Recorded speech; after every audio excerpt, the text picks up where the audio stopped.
तो चलो शुरू करते हैं अनुच्छेद 239 से। इसके बारे में चर्चा करते हैं कि अनुच्छेद 239 क्या कहता है। देखो, ये है जो हमारा केंद्र शासित प्रदेश होते हैं उनके प्रशासन से संबंधित है। संघ राज्य क्षेत्रों का प्रशासन। संघ राज्य क्षेत्र का मतलब केंद्र शासित प्रदेश। संघ राज्य क्षेत्रों का प्रशासन यानी केंद्र शासित प्रदेशों का प्रशासन। Administration of union territories. तो इसमें दो बातें ध्यान रखनी है।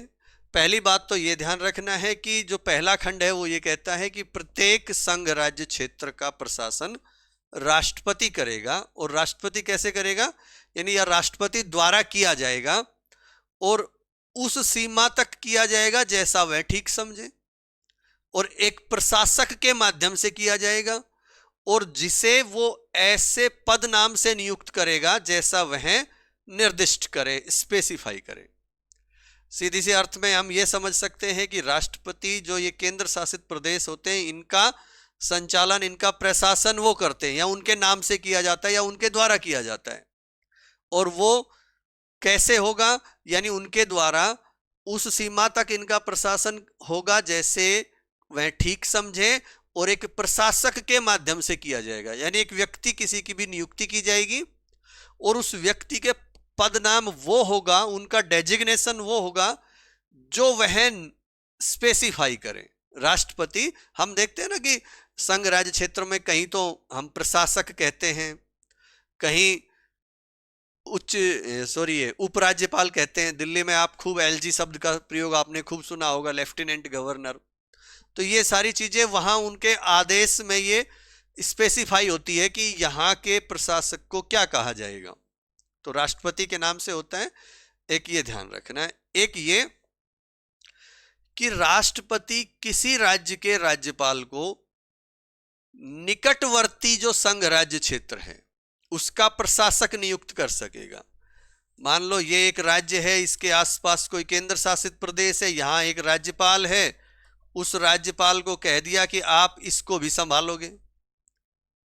तो राष्ट्रपति वहां, यहां का तो ये राज्यपाल है और यहां का इसको क्या बना दिया, प्रशासक, या जो भी नाम दे दिया उसको, उपराज्यपाल दे दिया या प्रशासक या कमिश्नर, जो भी नाम दिया वो शब्द, वो पद रहेगा।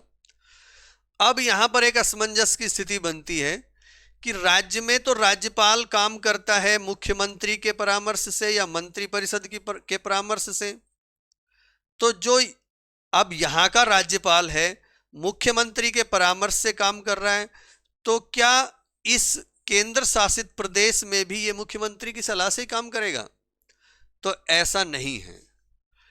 तो अनुच्छेद 239 का ये जो दूसरा खंड है वो ये कहता है कि राष्ट्रपति किसी राज्य का कोई राज्यपाल है उसको उसके निकटवर्ती संघ राज्य क्षेत्र में प्रशासक नियुक्त कर सकेगा।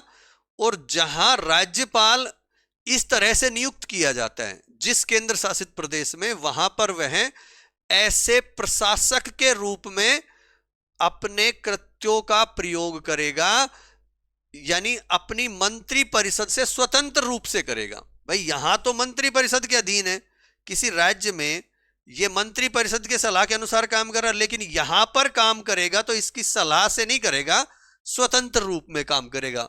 या सीधे से कह सकते हैं व्यवहार में राष्ट्रपति से जो निर्देश मिलेंगे उस हिसाब से काम करेगा, अपने आप काम करेगा। अब हर राष्ट्रपति द्वारा तो नियुक्ति ही की जाती है, बाकी काम तो उन्हें ही करना होता है। तो यहां की मंत्री परिषद से हटके वो वहां स्वतंत्र रूप में काम करेगा। तो पहले इसको लिख लो, फिर अगला अनुच्छेद पढ़ेंगे।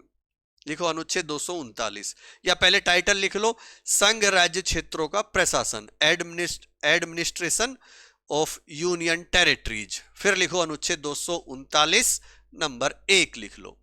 उसमें लिखो, प्रत्येक संघ राज्य क्षेत्र का प्रशासन राष्ट्रपति द्वारा उस सीमा तक जहां वह ठीक समझे एक प्रशासक के माध्यम से किया जाएगा, तथा जिसे वह ऐसे पदनाम से नियुक्त करेगा जैसा वह विनिर्दिष्ट करे।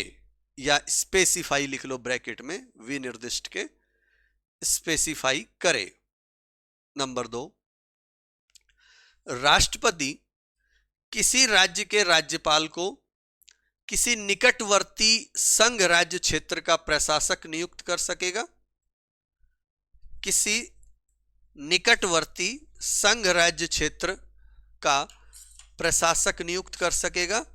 और जहां राज्यपाल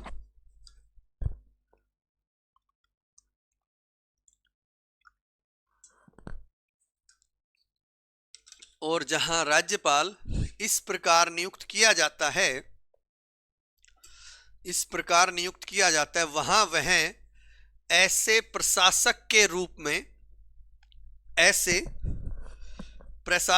रूप में अपने कृत्यों का प्रयोग अपनी मंत्री परिषद से स्वतंत्र रूप से करेगा, या अपनी उस राज्य की मंत्री परिषद से स्वतंत्र रूप से करेगा। तो ये तो हो गया अनुच्छेद 239। अब हम पहले